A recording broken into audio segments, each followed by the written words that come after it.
Well, hello again for those who are back after the earlier show, and you'll be pleased to know the communications are much better this time. We don't seem to have any gremlins in the works, and we are the concluding part of our RAF week, and we are looking at the vital role of Bomber Command in the Battle of Britain, which dovetailed nicely with the show with Matthew about Coastal Command. And joining me from my home county of Essex is James Jefferies. Good evening, James. How are you doing? Hi, yeah, I'm doing really well. Really looking forward to this. Yeah. So, Bomber Command, RAF, you're considerably younger than myself there. What got you interested in the RAF, and why particularly Bomber Command, and why particularly the Battle of Britain? Well, to put it very short, my interest in history really came from watching the Battle of Britain film. And I mean, as well as being absolutely amazed by the aircraft and what was happening and everything, I was filled with questions. I wanted to know what happened before, what happened afterwards. So then it's a case of, watching another film. So I think it was like The Longest Day or something afterwards. And that sparked the interest in history. And the Battle of Britain has always been that starting point for me. It's always been something that I've found particularly interesting. And when it comes to Bomber Command, so James Holland's book I read, and I mean, I think we're all used really to seeing, the fighter pilots, the Spitfires, the Hurricanes, etc. And reading this, it was, wow, the bombers really were very busy. I want to know more. And then when it came to doing my MA and I had to decide a topic to do, I thought, I want to know more about that. So that's where it comes from, really. Well, we just had, folks, we had this, discussion before we went live about the fact that the Battle of Britain, whether we like it or not, is part of British and international mythology and culture. It's part of our national makeup, and Battle of Britain and the film and Flag Day and roundels and music and the movies and the whole thing. And we to believe this idea of we're the underdog, and it's the Spitfires and Hurricanes over Kent, and everyone's wearing a cravat and a silky scarf, and they're downing Jerry in the cornfields of Kent, and that is very hard to take that apart, because it's so part now of our national makeup. Look at, without going to politics, look how much World War II symbolism came into Brexit and on both sides of the argument. And so the Battle of Britain is actually, as we're going to find out tonight, a much more complex situation. There's lots of moving parts, and Bomber Command was integral to the eventual success. So let's start. Bomber Command and the Battle of Britain. I'll hand over to you. Yeah, so I mean, if we can have a look at the first slide that I've got with the first couple of images, I'm going to start right at the beginning. So Britain goes to war, 3rd of September 1939. And really, there's this idea that up until really Norway and the Battle of France, there's not a lot going on. It gets dubbed the Phony War. And I mean, the chap on the right here kind of sums up what a lot of people think the armed forces were doing. And that at best, the chap on the left is dropping leaflets over Germany, which are called nickel raids. And essentially, these leaflets were dropped and they would tell the Germans, we think it's a terribly bad idea. You've gone to war. Please reconsider. And are generally considered pretty useless. And that's all they did. I will add to that, though, that actually the nickel raids themselves, a lot was learned about flying at night, about navigation, about improving various aspects on the aircraft and techniques. So that's really kind of like the summary I'd like to say is that's what's thought of at this point at the start of the war. And if I'll just go to the second slide, that's really not the case. So you've got the first aircraft that took off an hour after Prime Minister Neville Chamberlain, the then Prime Minister Neville Chamberlain, told the nation that Britain was going to war. This was a Blenheim from 139 Squadron that went out into the North Sea to look for German ships and plan an attack there. And pretty much the war starts an hour afterwards, and it doesn't stop for Bomber Command. They are incredibly busy. And basically the first thing that's identified is German ships. So there's essentially a thing that's agreed through the League of Nations, not to target anywhere that, not to drop bombs on anywhere that could risk death to civilians. So ships, dockside, military targets, fairly easy to identify, to bomb. That's what they do. I should add that at this point, Bomber Command went to war with 480 bombers of various shapes and sizes. The ones on screen now are Wellington bombers. And it's Wellington bombers that on one raid on the 18th of December, 17 are shot down out of a force of 34 attacking shipping. So they're attacking in daylight, they're attacking in close formation like the one that you see there, and you've got a member of the Luftwaffe, the German Air Force, standing next to a wreck rather proudly. Look at the mighty RAF being shot out of the sky, pretty much. So that's really how this goes. And I mean, there's instances. So on the 4th of September, 1939, I'll just add, there's an attack on the Sheer and Emden ships, and 3 bombs bounce off the ships and land into the sea. It's a complete disaster, in all honesty. There's issues with an 11-second delay fuse on the bombs. And those that didn't find the targets had to bring them back because, again, there was a risk of dropping bombs on non-combatants. And I mean, you look at that, and just to add, these are Wellingtons of 149 Squadron. But yeah, just to say that it's not got off to a good start, to put it but very you basically. Need to start. I mean, we had this with Matt earlier. You have to do something to get better at it. If you're not doing it, how are you going to get better? And the phony war, you know, living in France as I do and knowing people in Poland, don't say phony war to people living in Poland. Don't say phony war to people living in, you know, other places of the world. It's a ridiculous term anyway. And this period is so important because it's the learning curve, isn't it? You've got to get on that curve to begin with. To get better at something, you've got to start. And, you know, not going to go into ground operations in 1940 in the BEF, but they weren't doing a lot for a long time. And therefore, when it all did kick off, they weren't perhaps as prepared for it. But Bomber Command are on the front foot right at the beginning, which enables them to kind of, as you will explain, they are navigating that kind of rocky, bumpy path for a bit, and that their aircraft perhaps aren't completely suited yet, their tactics aren't suited yet, the personnel aren't well trained, but they're on the path, and that's the key thing, isn't it? Once you're on the path, you will improve. Absolutely, you know, and it is developing techniques, learning what works and what doesn't work. And I mean, out of these daylight raids, especially by the Wellington bombers, it's decided that the heavier bombers should only bomb at night. I mean, you look at a Wellington and you think 2-engine, that doesn't look like a heavy bomber. It's what would be called later in the Royal medium bomber when you get, you know, the bigger aircraft like the Lancaster and the Halifax. But they're heavy bombers. And I'll just add that when I talk about heavy bombers, I am talking about Wellingtons, Whitleys, very similar sort of aircraft. But I think if we just skip to the next slide, I'd just like to talk about the next phase. So we've got 2 images here. On the left is a Hamden bomber, 2-engine Hamden bomber, which is being prepared to drop mines in the North Sea. And this was called gardening by the crews. And I mean, you can kind of picture it, can't you? You know, laying the mines sort of in a nice line in the sea. You can see why they called it that. It's something that is done really throughout the war, and it's a very important thing that's done, that again, that's kind of forgotten, you know. And when the Nazi Germany invades Denmark and Norway in April 1940, actually the mining by the Hamdens, 12 German ships are sunk as a consequence because of these. And I think that's pretty impressive for a force that is quite small and is, you know, being stretched already, you know. And in Norway, I should add, 31 RAF bombers are lost. And obviously, I mean, yeah, the story of Norway is really one of disaster for the Allies, and it ends in an evacuation, the Allied forces there. And really, the next stage is in May 1940, when the German forces attack the Low Countries, and we have the Battle of France. And of course, Bomber Command is straight into the thick of the action. And the main job really is to attack German troop movements, so the spearhead of the German forces coming into France. And the losses are heavy, especially with the daylight bombers. So you've got, again, the image on the right there is a Fairy Battle bomber, which was used by Bomber Command.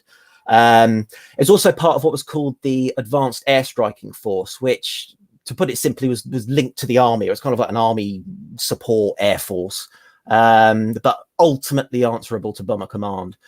And they're absolutely shot out of the sky. They're slow, they're cumbersome aircraft, and along with the Blenheims, they suffer incredibly hard losses. So on the 14th of May, 40 aircraft are lost. Wow. I mean, that is huge for a force that's about 500 bombers strong at this point. And as I say, they're busy attacking bridgeheads. And it's at this point that you get the Luftwaffe, the German Air Force, bombing Rotterdam and bringing, essentially, that was the moment that brought the Netherlands out of the war. Essentially, after that, they surrender. I can't remember the exact time afterwards. And so the RAF decide, okay, the gloves are off. We're going to start attacking Germany itself. Now, again, it's military targets. It's the Ruhr, where the factories are that are churning out the tanks and the aircraft and all the things that are helping Nazi Germany fight. And again, as I say, the Battle of France ends ultimately with the French and British armies, putting this very, very basically, and I'm not a ground historian, so I do forgive me here, essentially split in two. And the British forces, the majority of the British forces, are evacuated from Dunkirk. And the RAF is used here to help. They attack the troops surrounding Dunkirk. There's fighter cover. And because there's fighter cover, the bombers, and again, they're generally daylight Blenheim bombers, seem to do fairly well. So they're silencing gun batteries, which they seem to manage. They're slowing down troop movements and generally prove an all-round nuisance. And I think that's important. And again, there is this myth with Dunkirk. You know, I mean, it comes from, at the time, you know, I mean, infamously, you've got it in the Nolan film, you know, where are the Air Force? It was very much a feeling. Well, actually, the Air Force were incredibly busy, but they were very high up in the sky or doing things over the German lines, because that's, you want to shoot down, well, for the fighters, you want to shoot down the bombers before they get to the beaches, not while they're there. And the bombers want to attack the German troops. They're not going to be flying over their own troops, risking dropping bombs or anything. So they play a very, very important part here. And again, it's one of those one of the things that's forgotten. And I was very thankful that Nolan did have that RAF element in the film.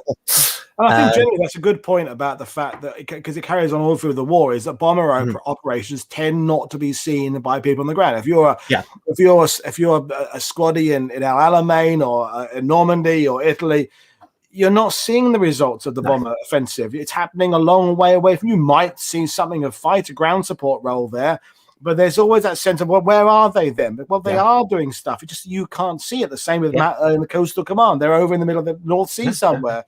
You're not seeing it. The people of Kent, I'm going back to the myth of the fighters again, are immediately seeing the response of the fighters. They're seeing dogfights over London.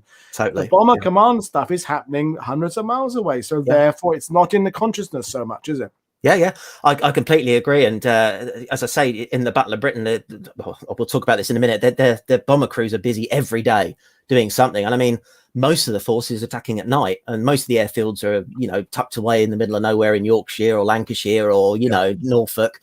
And they're not seen by the public. That's an incredibly valid point. Whereas you've got the Spitfires shooting down the German bombers right in plain sight and over heavily built up areas, you know, like you say, Kent, the home counties, London, you know, later in the later stages of the Battle of Britain. It's a very, very important point as to why the bombers are kind of not, you know, in the public light. But I think if I just go to the next couple of images I've got, I mean, I think most of the viewers will know who this is. Prime Minister Winston Churchill becomes Prime Minister on the 10th of May, 1940, the same day that actually the German forces attacked the Low Countries. And infamously a breath of fresh air, you know, in outlook and such like. But I'd just like to say that on the 18th of June, 1940, so you've had essentially this is the finest hour speech. And I think we all know it, you know. Well, we know the bits we get repeated all the time. We don't actually know all of it, do we? We know the highlights. We know the best of, don't we? It's, you know, if the empire lasts for 1,000 years, men will say that this is our finest hour. Well, actually, you look at it, it's a long speech. It's a fascinating speech. It goes into tremendous detail. There's one section that, if I may, I'd just like to read out. Absolutely. Which is, there remains, of course, the danger of bombing attacks, which will certainly be made very soon upon us by the bomber forces of the enemy. It is true that the German bomber force is superior in numbers to ours, but we have a very large bomber force also, which we shall use to strike military targets in Germany without intermission. Now, if we this speech is often seen as an act of defiance. It's about defense. It's about standing firm. And actually, you've got a copy of the Daily Sketch from the day after the speech Battle of Britain, RAF on the offensive. Well, that's not the Battle of Britain I'm used to reading about. I'm used to reading about, fighter command. The press jump on this. It's about hitting back. It's about taking the war to Germany. Just lost the Battle of France, had the evacuation at Dunkirk. And that's something, again, that's kind of omitted. It's evolved to be this defensive back to the walls, which is incredibly powerful stuff. Don't get me wrong. But there's much more to this speech that's often neglected, and I think is incredibly interesting. And also, I'm not going to steal the thunder of what you're going to say later on. Churchill is, of course, at that point of the war, a massive fan of Bomber Command. He's right behind Arthur Harris. And then later on, I'll let you do it, he does start to kind of remove himself from it somewhat, for his own image and what have you. And that, again, doesn't help with our understanding, is that, Churchill was just as vital a part of this as Harris. And yet... because he wrote his own memoirs, he does tend to kind of cherry pick which bits of it he decides to put in, and so I'll let you elaborate on that later on. Yeah, absolutely, and I will, trust me. If we just have a look at the next slide, let's talk about what the plan is. So, France is out of the war, and I mean, to put it simply, I mean that's a massive shock at the time. Over in 6 weeks, there's a lot of it. That's the thing now is we look at the Battle of France with almost an inevitability of what happened. Well, at the time, it was a huge shock, and it happened so quickly. So what's Britain going to do? Well, I mentioned the Blenheim bomber, which is on the right, the colour photo there, which I think is an absolutely stunning photo. The plan really is to attack the Luftwaffe airfields, which is going to be done. Quite a lot of responsibility is going on the Blenheim crews, and this is something I'll add in my research, is they were part of 2 group, so they're mostly based in Norfolk and Suffolk. They have a non-stop war. They really, really do, right through from the start into the Battle of Britain, and it was just absolutely incredible learning more about them. And the other thing I'd like to add is this is June 1940. So there's no rest. There's no rest for Bomber Command. Fighter Command do get a bit of a break until the Battle of Britain really starts kicking off. And even the Luftwaffe do, to a certain extent. And that's something that I think is very important. And they've got to make up for these losses that they've suffered in Norway. They've got to get crews in. And so the heavy bombers are also involved. And you've got one on the left there, which is an Armstrong Whitworth Whitley. And they're really, I mean, they're going to be attacking the German airfields as well, but they also plan to attack the industrial targets. So they started bombing the Ruhr, the factories. They're going to continue doing that. I mean, that's a strange looking aircraft, isn't it, the Whitley? But they do get better to get looking as the war goes on, don't they? The British stuff. They still stay a little bit kind of brutish, but generally there is an upward curve of design in terms of aesthetic design. Yeah, it's they do improve. They definitely do improve. So next, I'll talk about what happened with the attack on the Luftwaffe airfield. So if you go to the next image, again, I've got an image there of a photo reconnaissance of, I think it's Abbeville airfield that's been bombed, and you can see quite a lot of damage. You can see the buildings there, part of the airfield. They've been hit. So in total, there are 400 Luftwaffe airfields that are identified. And again, the Blenheims do this during the day, and you've got a picture there on the right of some Blenheim bombers. So they're the ones who do it. The rule is that they need to attack in 7/10 cloud. So essentially, you want the sky 70% cloud that they can hide in and hopefully not be attacked by German fighters and flak. They're unescorted, because Fighter Command is busy, obviously, defending Britain from the potential invasion. This results in 90% of the raids being abandoned because of the issue with cloud and being unescorted. But they do continue doing this right from June, almost through the whole of the battle. So you're talking into September. There are cases where there are horrendous losses. So there is one occasion where 21 and 57 Squadron lose 7 out of 12 Blenheims that take off. And there is often this, what was dubbed at the time as a press-on attitude. So it might be 7/10 cloud when they take off. It might be 7/10 cloud over the target when it's identified, but they go there and it's almost clear skies. The attitude is, we're here now. The country is potentially about to be invaded. we're going to attack. And that's when the heavy losses happen. And I mean, make of that if you will. I mean, the stakes couldn't really be higher, could they? No. So you can't really blame them. And interesting enough, so there's 1,097 sorties on these Luftwaffe airfields. Now, just to briefly explain, a sortie is a single flight by a single aircraft. So for, again, a small force, that's incredible, really. And it's 5 airfields are destroyed in the course of this. Now, the Luftwaffe don't manage to do that. I think the best they do is they knock out Manston. So they knock out one airfield in the Battle of Britain. So Bomber Command, which, you know, is generally thought of as fairly useless, is with a small force, is actually getting impressive results here. And like I say, it's a bigger effort than the Luftwaffe, you know, the period that they're doing this. So Luftwaffe are bombing RAF airfields, I think, from mid-August to early September. This is from June until early September. So it's a longer effort. 61 aircraft are lost. And I think the final factor to consider with this is the psychological factor. So you've got the Luftwaffe that, you know, has conquered Poland, has conquered Norway, has conquered France. And yeah, it's now about to, you know, launching a campaign on Britain. It can't even defend the skies over the airfields. You know, these bombers are coming over night and day.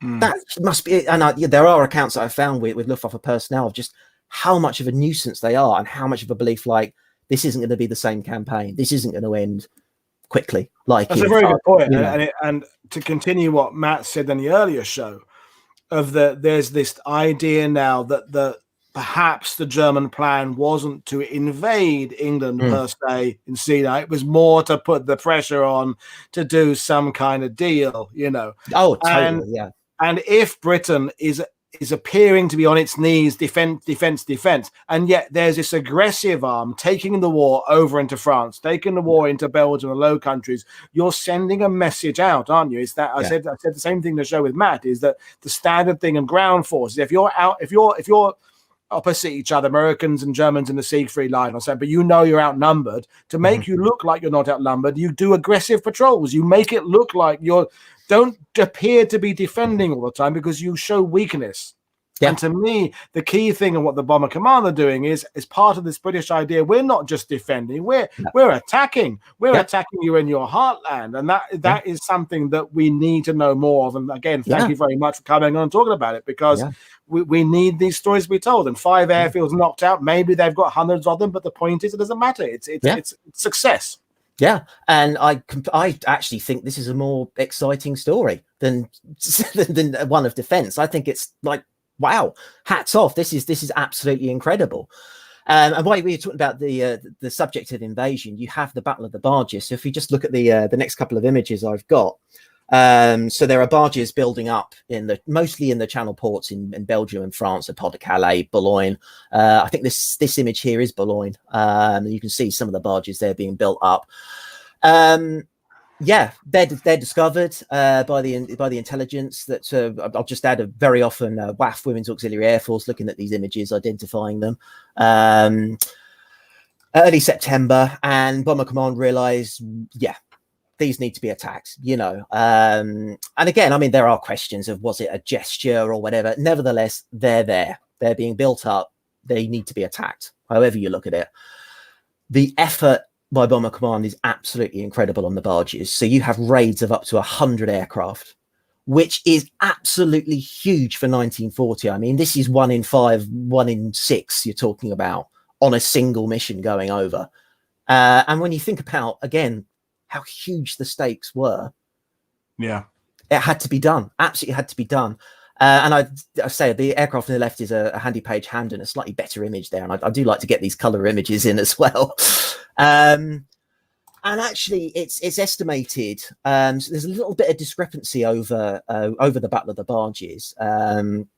So I've gone with a kind of conservative figure of about 10% of the barges are destroyed by Bomber Command in this period, which isn't that long. It's in September.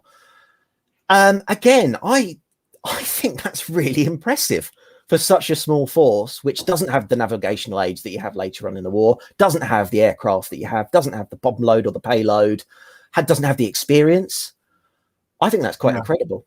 And absolutely hats off to them. This is the Battle of Britain. This is totally the Battle of Britain. And as I say, the actions are recognized at the time. So if we just cut to the next couple of images that I've got, there are 2 Victoria Crosses. So everyone says that there's 1 Battle of Britain Victoria Cross. I'm going to say there were 3. And you've got 2 individuals here on the left. You've got Roderick Learoyd, who on the 12th of September led a raid on the Dortmund-Ems Canal, which was transporting invasion barges along it. And it's, gosh, I could do a full talk on this. It's low level, it's at night, it's over water. I mean, we were commenting about the dam busters. There is an element of this exciting dam buster-esque ness about it, and it's the last aircraft flown by Learoyd. So I think 2 are shot down out of I think it's 6 or 8 that attack, and the canal's blocked, and it delays the transportation of barges for 10 days. Which I think in the middle of September, 12th of September, you know, that's a huge delay of transportation of barges, and absolutely hats off to Learoyd. You've also got the other VC, which is the aircrew on this John Hanna on the right. He's awarded a VC on the 15th of September 1940, which is infamously Battle of Britain Day, which is when you get a huge raid over London, which is thwarted by the fighter pilots and essentially leads to the cancellation of the invasion 2 days later on the 17th. Now, I'd argue Bomber Command were playing a part at the same time, because on the 15th of September, as I say, this is the youngest Victoria Cross for the RAF. He's 18 years old, John Hanna. He's a wireless operator on a Handon bomber, which is shot up. It catches fire. The pilot says, so everyone bail out. John Hanna goes, it's not as bad. It's not that bad. I can put it out. Well, it is bad.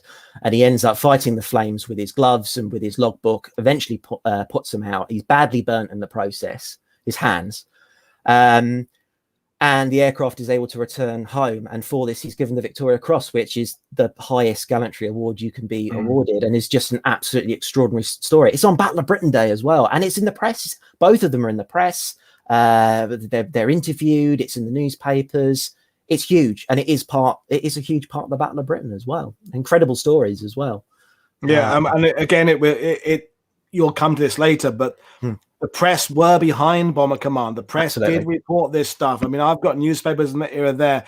It's later on there's a sense of kind of distancing themselves from things, and that's it's a reality. It's an unfortunate reality, but it means that these stories aren't as well known. But I will.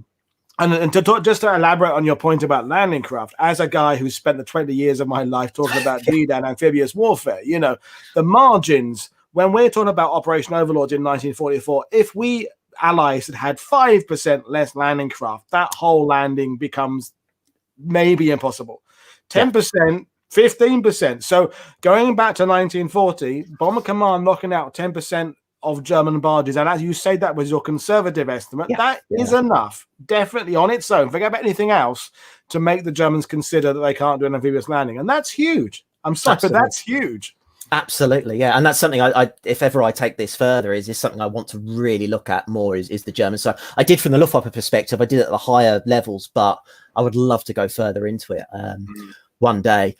So really, I'll come on to the final key factor of Bomber Command. So if we go to the next stage, there is a key turning point in the Battle of Britain. So on the night, the 24th, 25th of August, and this is made infamous in the Battle of Britain film in the 1960s. Night the 24th, 25th of August, the Luftwaffe accidentally dropped bombs on a part of London. And as you can see here is quite a infamous image, really, of London being bombed. You can see Tower Bridge and the Tower of London there. Immediately, Winston Churchill, the Prime Minister, says, bomb Berlin. Bomb Berlin now. So the next day, the RAF go and bomb Berlin, and you've got an image there of a crew preparing with a Wellington bomber behind them. And yeah, I mean, to go over there, they hadn't attacked Berlin before. Berlin was infamously, I think Goering said the speech, no bombers will fly over Berlin, you know. And they bomb Berlin. It's not a successful mission. That, you know, the bombs don't really hit anything important. Most of them, I think, end up not hitting Berlin at all, or certainly the sort of suburbs. But Hitler, the hierarchy, go bananas over this. the RAF do not bomb the Reich. This is not on. And so the change in tactic is switch to bombing British cities. You know, they've bombed us. We're going to bomb them.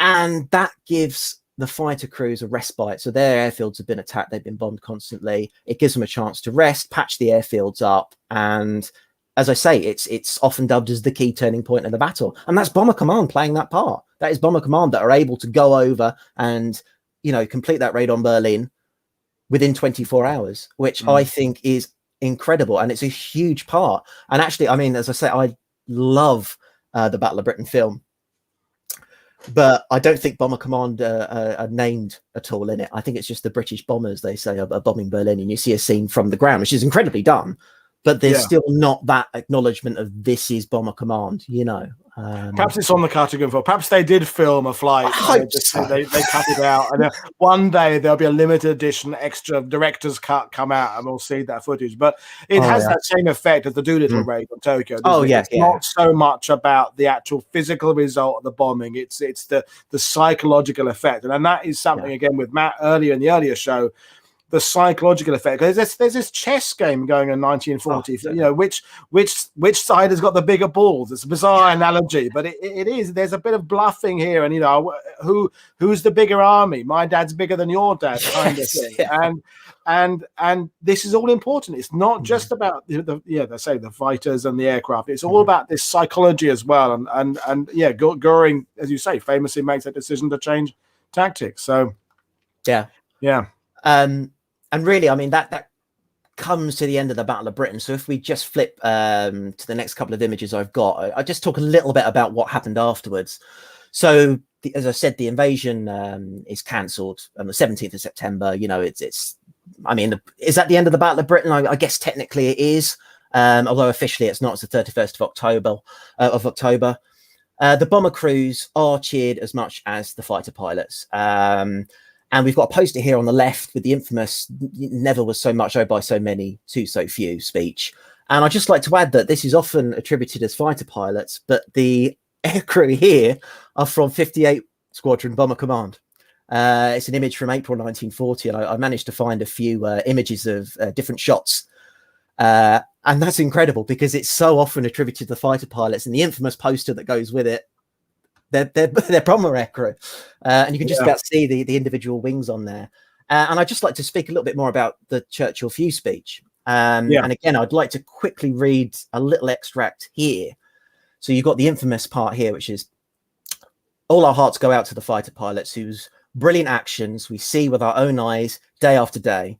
But we must never forget that all the time, night after night, month after month, our bomber squadrons travel far into Germany, find their targets in the darkness by the highest navigational skill, aim their attacks, often under the heaviest fire, often with serious loss, with deliberate, careful discrimination, and inflict shattering blows upon the whole of the technical and war-making structure of the Nazi power." And just to read a second sentence, "On no part of the Royal Air Force does the weight of the war fall more heavily than on the daylight bombers," so I mentioned the Blenheims earlier, "who play an invaluable part in the case of invasion and whose unflinching zeal has been necessary in the meanwhile on numerous occasions to restrain."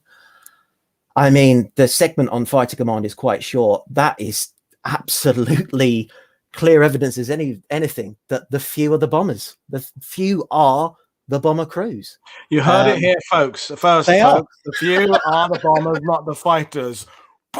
Mind blown. But no, it's, you know, absolutely. I mean, I knew this was going to be a good talk, and I'm really excited that we're finishing this on this, because it is brilliant stuff. And also we're going to get into that kind of, as you're going to get into in a minute, because the darker side of the fact that everybody starts ignoring the story, they kind of start denying it, and that is as much a story as the physical results of the Battle of Britain. It's this whole where it sits in the narrative. And I mean, this sets up nicely for the next stage of why were they omitted? Why were they forgotten? If they were heroes, if they were on posters, if they were in newsreels, if they were in newspapers.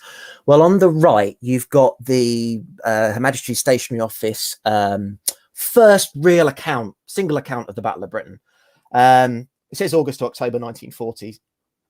And now this is based on Air Chief Marshal Dowding's dispatch. Now, Dowding was in charge of fighter command of the fighter pilots, fighter aircraft. And I mean, obviously, he's not going to be speaking about the British bombers, is he? His job is the dispatch is about how effective fighter command were. Exactly. It's based on this. And this is printed in 1941 and is widely distributed. And I think it plays an initial part in that public memory of the Battle of Britain, that it was a defensive, as well as seeing it with their own eyes above the fields of Kent or above London. They've got this pamphlet to almost confirm it. Well, it reinforces it, doesn't it? You've got the genuine memory, if you're in the home counties, of seeing the aircraft, and now you've got these stark black and white images. And just think about the fact that when that was produced in 1940, color image, there's not that much being, paper is at a premium.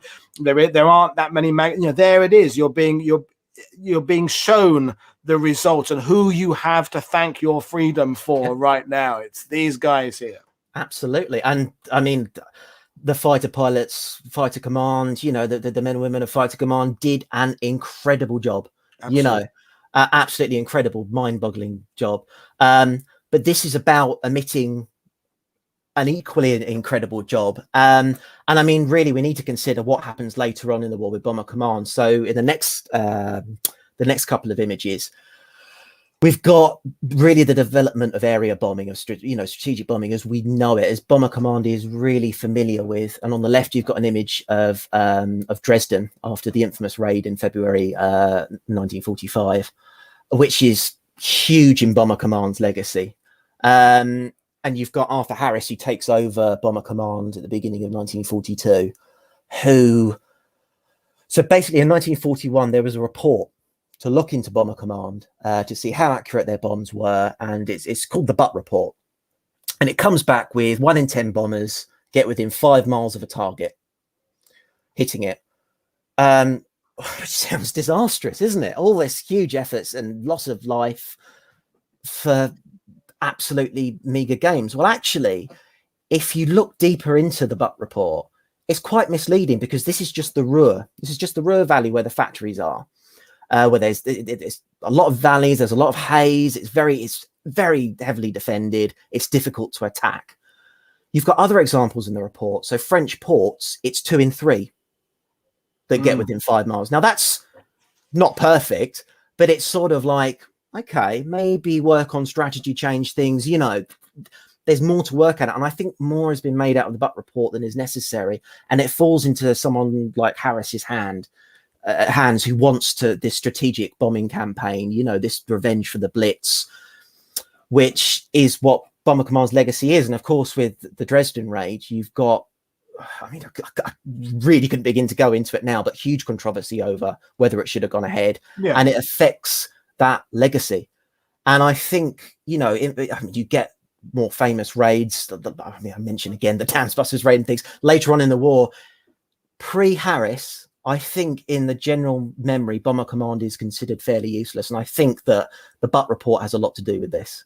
And they weren't. There were what the Bomber Command in 44-45 was completely different to 39-40. Yeah. Are we saying that an official government report may have been related by the press? I mean, I can't believe that's ever happened in the history of the UK. Really? I mean, there can't be another precedent for that ever. No, I'm going. Yeah, but it is absolutely true. Is that Dresden? And I thought about doing a show about Dresden at some point and the controversies, but I feel it'd be one of those ones you'd never get to inclusion. It's horrible. No. It's a nasty aspect of World War II. With the winds weren't the RAF's fault, but you end up with this result there. But the thing is, that's there. Dresden happened. Bombing happened like that, and this is where I'll let you bring back Churchill back into it as well, because this great big supporter of Bomber Command, as I said earlier, starts to kind of distance himself, doesn't it? Yeah, there's pretty much at Dresden. There's the infamous memo that says we shouldn't be launching these raids for the sense of wanton destruction. And he turns his back and infamously falls out with Harris. Harris takes much of the flak, even though he didn't want to attack Dresden. He saw it as completely pointless. And this is the Prime Minister that I've just read some of the extracts. Bomber Command, the fighter command. There's the other phrase, isn't there? The means of victory. Fighter commander are our salvation, but the bombers are our means of victory. He's totally behind bomber command for almost all of the war. And then, Dresden is that moment where, and I think that's, as I say, that's had an effect. And you've got to look at what happened in 1914, the Battle of Britain, without what happened afterwards. But it has played an effect on that memory and pushed that away. And if we just go to the last couple of images, I kind of want to talk just briefly about the memory of the Battle of Britain. So in 1943, there is a Roll of Honor that is written. It's the image on the left, which is in Westminster Abbey at service. And the Roll of Honor is for the air crew that have been lost in the Battle of Britain. It includes the members of Bomber Command and Coastal Command. And I say this was written in 1943 during the war. And it's interesting to see that Rolls of Honor since, and you see it in a lot of books, only includes the fighter pilots post-war. And I think we need to bring that first Roll of Honor forward. They need, and as I say, it's Coastal Command as well. And obviously you had your talk earlier. They need to be included. They played an important part. And also the Battle of Britain clasp that was awarded that you've got on the 1939 45-star medal in the middle. That's awarded.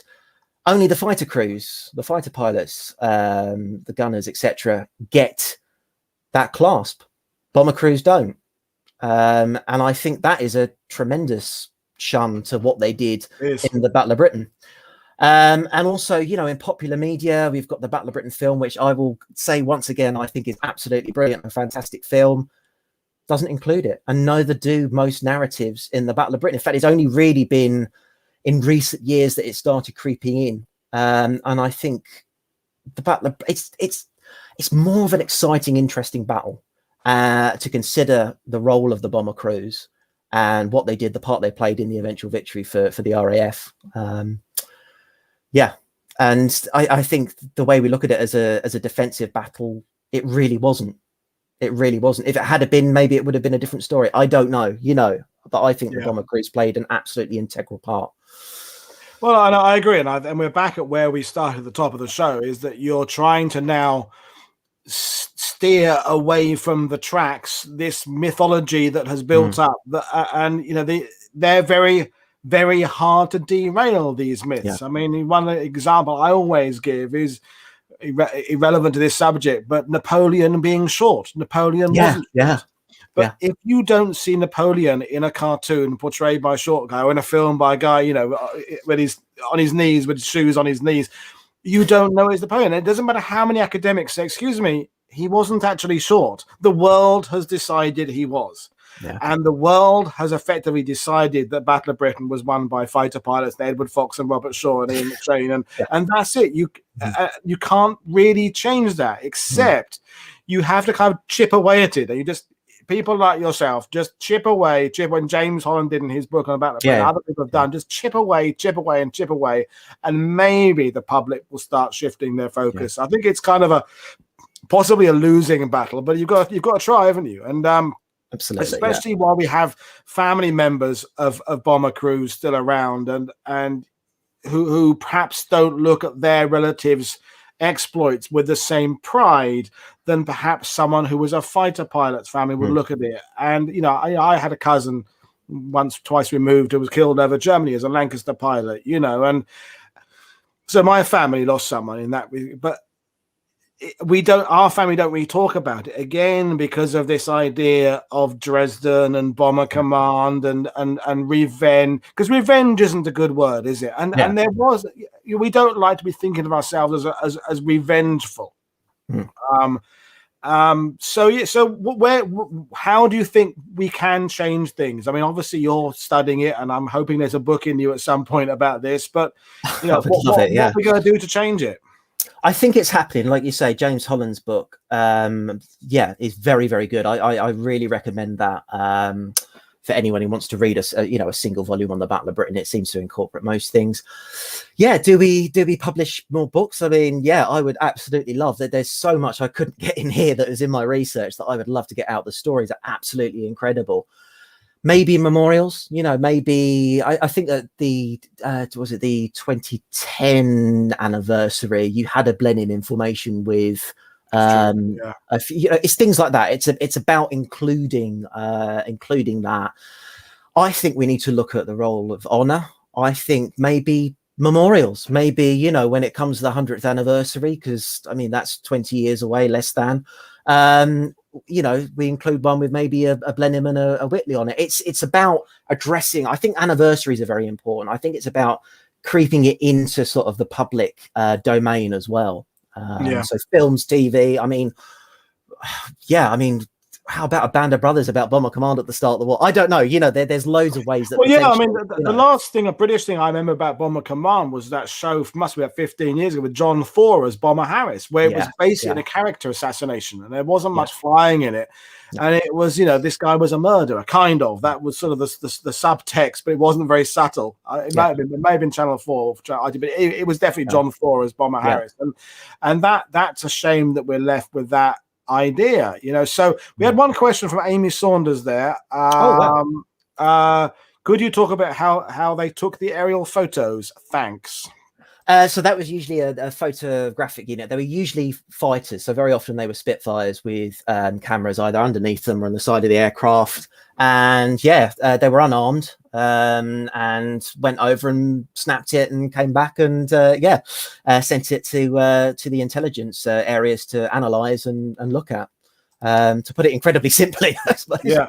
And my question, just, you know, in your research for your degree, how accessible are the Bomber Command archives? I mean, I guess they're not at the front of the pile, because I suppose when you go to the archives, how many authors have been in and out looking for Battle of Britain stuff in terms of the fighters? Oh, you want Ginger Laces? There, it's here for you, ready.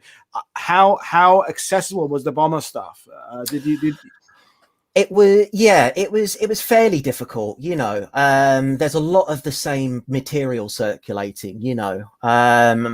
I mean, I will say that it's got better, and I just want to say how brilliant. I recommend anyone who wants to look. There's an online digital archive, the International Bomber Command Centre. Oh, we had Dan Ellin on earlier. Dan does great work, and that is fantastic. It's not in the link for the show, but I will add it after this show. But there's some great archives there, and some great personal testimonies from crewmen and things there that are fantastic. And you know, I mean, people have really enjoyed this show, James. I really enjoyed it, and I think we've kind of blown some things out of the water, and, you know, knocking out Luftwaffe airfields. It's just not things we think about with regard to the Battle of Britain. And you are a naturally gifted presenter, and I'm going to have you back on again to do more stuff. So I would absolutely love it. Thank you. Yeah. It's the Essex connection. You know, that's the thing. We you know, you're at Essex University. We were talking earlier online about the fact that you went to many a band, say, playing at the student uni bar in Essex University back in my youth, but.